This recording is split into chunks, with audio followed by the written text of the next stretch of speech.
Nap. Lim. Asik. Jumpa lagi kita, tapi tempatnya hari ini beda nih. Kenapa, Nap? Jadi sebenarnya ini kita tag kedua ya. Tag kedua apa ketiga? Tag kedua apa ketiga? Tag pertama, alasannya? Tag pertama, mic yang suaranya audionya mati sebelah. Mati sebelah. Yang kedua, keterangan sebelah. Lampunya keterangan sebelah. Dan hari ini kita nggak tag di atas guys, karena hari ini kita bakal bahas yang lebih serius, lebih horor, dan ini pertama kali kita tag malam. Udah jam berapa nih? Udah jam setengah 9. Ya, dari sore tadi ya. Dari siang justru jadi jam 2. Dari jam 2 kita udah tag pertama, kemudian kita sore tag bukan sore sih tadi, kita tag kedua dan masih jelek. Dan ini kita tag ketiga. Thank you teman-teman yang udah nonton sampai tag ketiga. Enggak dong, yang di-post kan cuma 1. Juga dengan nonton. Tapi BTW kan akhir-akhir ini ada berita-berita kayak pesugihan gitu. Pesugihan itu saking cepatnya dapetin duit, guys. Dia bisa sehari itu dapetin 3 juta. Unik ya pesugihannya ya? Unik banget. Padahal tuh ada yang sebulan tuh gajinya cuma 500.000 padahal ngajar siang malam. Kita lanjut ke topik kita. Horor banget kan ini. Horor, ini udah serem nih. Udah. Yang mencekam banget ini kayaknya. Wah gila sih ini. Kita ngomongin yang bahaya, serem-serem juga nih. Untungnya di belakang kita ada api unggun jadi agak menghangatkan sedikit. Asik. BTW Nap, hari ini kita mau ngobrolin apa, Nap? Jadi tadi ya bicara soal pesugihan dan dapat duit cepat. Ada nih salah satu mitos yang berhubungan dengan itu ya, yang seperti kita udah familiar ya dengan hal ini. Tuyul? Bukan, satu lagi variannya, babi ngepet. Oh, pasti kita sering denger kan? Iya. Babi ngepet. Yang ini kan orang yang suka ngambil duit itu kan, makanya disebut babi kan. Iya. Itu kayaknya umpatan orang aja deh. Yang ngambil duit emang babi gitu kan. Jadi babi ngepet ya beritanya. Jadi babi ngepet, padahal mah sebenarnya dia lagi ngumpet aja kayak apa, lagi memberikan umpatan gitu. Ini babi nih yang ngambil duit nih gitu kan. Sampai dinamain babi di beritanya ya. Iya, pas di berita babi mengambil duit gitu. Nah, tapi emang apa ya? Asal usulnya. Asal usul babi ngepet ini sebenarnya ini tuh udah berawal dari zaman Majapahit. Wah, gila juga. Lama kan? Lama banget. Lama dong. Berarti udah turun-temurun dong cerita babi ngepet ini. Jadi itu pertama dicatat, direkam tuh di tahun 1920-an. 1920-an. Waktu zaman kolonial Belanda ya. Oh, waktu kerajaan-kerajaan itu masih dijajah sama Belanda. Di situ tuh kan muncul isu-isu ekonomi sosial. Dan di situ muncullah babi ngepet. Oh, jadi waktu munculnya babi ngepet ini karena ada tekanan-tekanan ekonomi dan tekanan-tekanan sosial. Nah, si babi ngepet ini sendiri bentuknya gimana nih, Nap? Nah, jadi kayak namanya ya, namanya babi ngepet. Ini orang nih jadi babi. Orang jadi babi, jadi siluman babi. Berubah jadi babi? Iya, terus dia ngepet. Oh, Ngambil barang harta orang. Iya. Itu nih tunggu dulu. Ini kan babi ya? Ini babi. Buat kalian yang nggak tahu babi itu bentuknya kayak mana?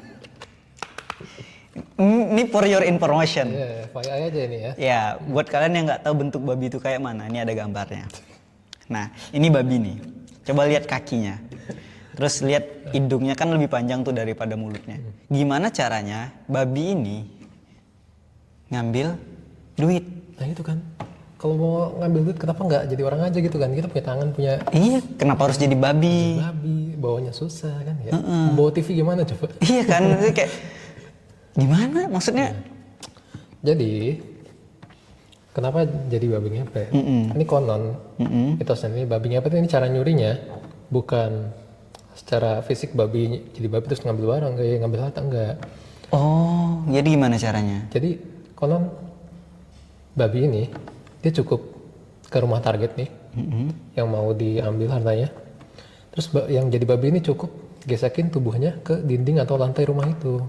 Oh, jadi dia bukan ngambil duit pakai mulut atau pakai tangannya terus ngelariin duitnya, guys. Iya, mungkin entah gimana ya, dia gesek terus barangnya hartanya langsung dapat mungkin gitu ya. Oh, langsung di rumah yang sama si jaga lilin itu. Bisa jadi. Oh gitu. Ini fun fact sih nih. Fun fact ya. Fun fact, ternyata selama ini kupikir dia tuh berubah jadi babi. Habis itu dia masuk ke rumah warga gitu. Karena nggak masuk di akal aja. Iya, karena benefitnya apa? Dan iya, mending jadi orang langsung kan. Nah, ini kan dia jadi babi. Maksudnya gimana caranya kok ada manusia bisa berubah jadi babi? Ini kayaknya penasaran nih ya. Sedikit. kita kasih tutor dikit ya, jangan ditiru ya. Tapi cara jadi konon mitosnya, cara proses orang jadi babi ngepet ini, pertama dia itu harus menjalin hubungan, perjanjian gitu ya, ke suatu entitas goib. Apapun bentuk goibnya gitu. Bentuknya nggak tahu ya, mungkin siluman babi nggak ada yang tahu ya. Oh gitu. Terus? Nah jadi dalam perjanjian ini entitas goib itu ada permintaan dong. Ini nggak gratis gitu. Dia minta yang pertama tuh dia minta tumbal. Pastinya. Nah, tumbal kayak ini sapi, kambing gitu enggak? Oh enggak, ini lebih lagi nih. Tumbal ini yang dia minta bentuknya nyawa orang terdekat. Gila. Spesifik tuh. Bukan sekedar nyawa orang terdekat. Gila, berarti dia kalau mau jadi babi ngepet harus ngorbanin orang terdekat dong? Iya. Bayangin, demi harta pengen cepet kaya, orang terdekat dikorbanin. Egois banget. Iya kan? Egois banget, guys. Gila kan, mikir apa coba? Berarti dia ngorbanin orang terdekat sebagai tumbal nih. Setelah itu dia langsung jadi bagian dari si siluman babi tadi. Iya, dapat kontrak tuh dia. Dapat kontrak. Dapat posisi. Berarti kayak ya gitulah intinya. Itulah ya. Nah, setelah udah ngorbanin nyawa nih, masih ada ritual lagi. Masih ada ritual lagi. Apa tuh kira-kira ritualnya? Pertama, dia tuh atributnya nih dia perlu pakai jubah hitam, dan dia harus makan kotoran dari siluman babi. Bayang nggak tuh, untung lagi nggak makan ini. Untung nggak lagi makan. Untung nggak lagi makan ya. Makan babi aja haram guys. Ini kotoran babi. Kotoran itu najis. Babi itu najis. Kotorannya babi. Pertama ya, dia udah bersekongkol dengan siluman, itu udah salah. Iya betul. Dia menumbalkan orang yang terdekatnya. Itu salah banget. Itu gila sih. Ditambah lagi dia harus makan. Iya. Bukan babinya. Kotorannya. Ini udah salah goblok. Emang perilaku kayak Astagfirullahaladzim. Nah, terus udah dia makan kotoran itu, dia berpuasa, sama nyiapin sajen. Puasa lagi dan nyiapin sajen. Sajen ini untuk menjaga hubungan dengan si siluman tadi. Iya. Jadi prosesnya tuh nggak instan gitu, nggak ada hari lah ya. Iya. Nah, kan setelah dia ngelewatin proses itu, akhirnya dia jadilah tuh bagian dari siluman babi ngepet. Setelah itu cara dia beraksi gimana, Nap? Nah kan pasti kita sering dengar mungkin lah ya, namanya jaga lilin. Babi ngepet ada yang jaga lilin nih.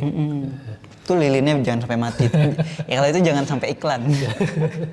Terus ketahuan gak itu premium ini. Oh iya benar. Nah terus gini, jadi lilin itu mungkin buat ngaktifin ini ya, transformasi gitu ya. Nah jadi kenapa harus ada yang jaga lilin? Ini dia butuh partner nih, butuh partner untuk jaga lilin. Kenapa harus dijagain? Karena lilin itu bakal suatu waktu tuh dia bakal redup atau nggak stabil gitu apinya. Nah, kenapa itu jadi masalah? Karena kalau apinya ini redup atau nggak stabil, dia itu harus cepat-cepat dimatiin sama yang jaga. Jadi yang matiin harus si yang jaga. Harus yang jaga. Ditiup apa? Kalau dia mati sendiri? Nah, kalau sampai ini kan jadi dia tiup untuk orang yang lagi ngepet nih, kembali ke wujud asalnya. Oh, jadi kalau dimatiin sama si yang jaga, entah ditiup, entah diapain, itu kembali dia. Oh. Kalau sampai apinya mati sendiri tanpa dimatiin orang yang jaga, itu yang tadi ngepet konon itu nggak bakal bisa balik ke wujud asli atau langsung mati di situ juga. Wah, gila. Udah tadi ngorbanin nyawa orang terdekat. Terus makan kotoran. Ngasih sesajen. Kasih saja. Kalau punya partner yang salah, yang nggak jagain lilin, dia mati. Hartanya dicuri yang jaga lilin. Gila sih, itu pengorbanan yang double sih gobloknya. Gila, kan? Orang udah rakus tuh kayak gitu udah. Pengen cepet kaya gitu. Jadi kan aku pikir selama ini babi ngepet itu kayak dia siluman babi yang orang berubah jadi babi, terus dia nyuri pakai apa gitu-gitu, dan dia tuh dapat ilmunya entah karena apa gitu. Ternyata memang ada ritualnya. Itu kan mitosnya ya. Walaupun sebenarnya ya babi ngepet ini sebenarnya tuh adalah simbol gitu. Simbol dari? Jadi kenapa babi ngepet gitu kan? Kenapa babi? Kenapa babi? Babi ini adalah di sini hewan yang kotor ya kita anggapnya. Dan jadi babi ngepet ini sebenarnya adalah simbol untuk orang yang mengambil harta dengan cara yang kotor. Ya kan? Orang yang iya. Jadi dia kayak sebenarnya di zaman itu babi ngepet tuh nggak benar-benar ada. Ini adalah suatu apa ya? Oh gitu. Jadi kayak kambing hitam gitu ya? Kambing hitam. Maksudnya tuh orang yang ngambil uang orang lain itu babi. Iya. Karena dia mengambil uang orang lain dengan cara yang kotor. Iya. Nah, babi ngepet ini jadi kambing hitam, pengalian isu. Tahu untuk nutup-nutupin atau emang mungkin ceritanya lebih enak dicerna kali ya. Oh, berarti bener dong yang gue bilang tadi, jangan-jangan itu bukan babi beneran, cuman kayak ada orang kehilangan uang, ya kan? Terus kayak ini babi nih yang ngambil duitnya nih gitu. Betul, jadilah babi ngepet. Jadilah babi ngepet. Ya namanya orang ngambil uang dengan cara kotor ya mungkin nggak ngepet tapi ya jelas itu orang. Wah, tapi menarik sih. Maksudnya kalau kita bahasnya secara filosofis ya, Nenap ya. Dari awal dia kan harus berkontrak lah, bekerja sama dengan entitas tertentu. Yang punya kuasa gitu kan. Nah, ini kalau kita sambung-sambungin nih, Nap ya. Nih. Kalau kita sambung-sambungin nih, Nap ya. Tapi ini kayaknya nggak mungkin ada lah di dunia sekarang, nggak mungkin ada. Mana ada sih ya? Mana ada. Tapi kalau seandainya ada, ini disclaimer ya. Kalau seandainya ada. Jadi ceritanya si orang ini dia ingin cepat kaya. Bekerja samalah dia dengan entitas yang punya kekuasaan, tapi dia nggak kelihatan gitu, ya kan? Supaya dia bisa masuk jadi bagian dari mereka. Iya, bagian si babi ngepet itu. Ya kan, dengan mengorbankan hal-hal yang dia cintai lah, anggap gitu. Berarti kayak dia misalnya mau masuk ke sesuatu tempat, tapi dia harus bayar, misalnya jual kebun, habis itu dia sogok orang dalamnya gitu kan. Nah, si sajennya tadi itu lambang bahwa dia harus menjaga hubungan supaya dia bisa tetap naik level lah kira-kira gitu kan. Pokoknya setiap dapat project ada fee-nya gitu misalnya. Gitu lah ya. Dan kayak kenal lah ya, kayak familiar ya. Tapi kayaknya nggak mungkin ada deh, nggak mungkin ada. Mana ada. Ini horor, ini cerita fiksi guys. Babi ngepet ini cerita fiksi, nggak mungkin ada di dunia. Nah, terus tadi dia harus jaga lilin. Betul, ada partnernya nih. Ada partner, berarti dia harus punya backingan dong. Selain dia harus punya orang dalam, dia juga harus punya backingan buat jaga supaya ketika dia ngelakuin hal-hal tadi ini langsung cepet-cepet ditutupin. Nggak ketahuan, langsung tertutupi gitu. Jadi kalau lilinnya mulai redup atau orang-orang mulai curiga, langsung ditutupin. Itu ya gila ya. Wah, ini konspirasi sih guys. Ini konspirasi sih, ya kan? Iya. Belum lagi ujung-ujungnya yang bakal jadi ketahuan pertama itu dia kan. Bakal dipecat atau bakal dibuang. Dan kenapa dalam mitosnya orang terdekat yang dikorbanin? Karena pasti kan, misalnya dia ketahuan nih dia yang jadi korban kan juga orang dekat dia. Oh benar. Pasti bakal kena juga dong efeknya. Wah, jadi sekarang tercerahkan nih. Enggak, berarti cerita horor tentang si babi ngepet ini guys, itu tuh sebenarnya kisah sosial masyarakat di era itu untuk ngasih tahu kecurangan-kecurangan di masyarakat. Betul, karena cerita-cerita gini emang pasti muncul dari isu-isu. Iya, isu-isu dan orang mensimplifikasikan aja. Jadi ini kayak bahasa politis sebenarnya ya. Betul. Bahasa politis banget. Dan untungnya harusnya nggak terjadi saat ini. Harusnya si babi-babi ngepet ini nggak ada nih saat ini. Orang-orang yang menggerogoti duit rakyat dengan pengaruh orang dalam atau pengaruh kekuasaan gitu. Mana ada sih orang yang mau gitu? Nggak ada kayaknya. Jadi kok makin serem suasana ya? Oh ini guys. Minggu depan kita bahas apa guys? Minggu depan kita bahas apa? Aku minum dulu deh. Saking itu minumnya hampir setengah loh gara-gara saking seremnya. Minum ini. Minum air. Ya yang mau. Ya karena produk kita sebenarnya tadi udah ada. Cuman habis. Iya, tadi kita makan-makan guys. Iya, minggu depan kita bakal pakai kopi dari Suasana Coffee. Wih, boleh. Asik. Nih kita promo dikit lah. Kita bakal buka Suasana Coffee guys. Begitu teman-teman. Tapi Suasana Coffee mah nggak horor. Tenang tempatnya. Ya tempat biasa kita podcast. Iya. Ya, tapi ini tuh lantai bawahnya Suasana Coffee. Kita di studio sekarang. Di studio. Di atas itu ada Suasana Coffee, ada ruang meetingnya. Tadi kita tag video pertama di sana ya, karena hujan. Sambil makan enak tuh. Ih, makan ketoprak enak banget. Kenyang banget tadi ya. Kita tinggal ceritanya aja nih di sini. Nah, tapi menarik sih si babi ngepet ini. Dan minggu depan kita bakal ulik lagi setan-setan.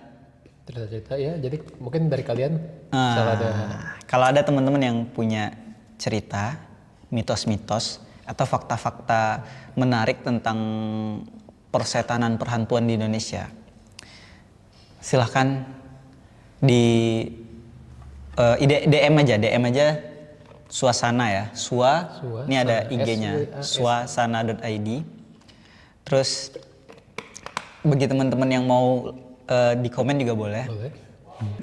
Oke guys, thank you udah dengerin sampai ini dan nantikan kisah-kisah fakta-fakta tentang dunia perhororan di Terbawa Suasana.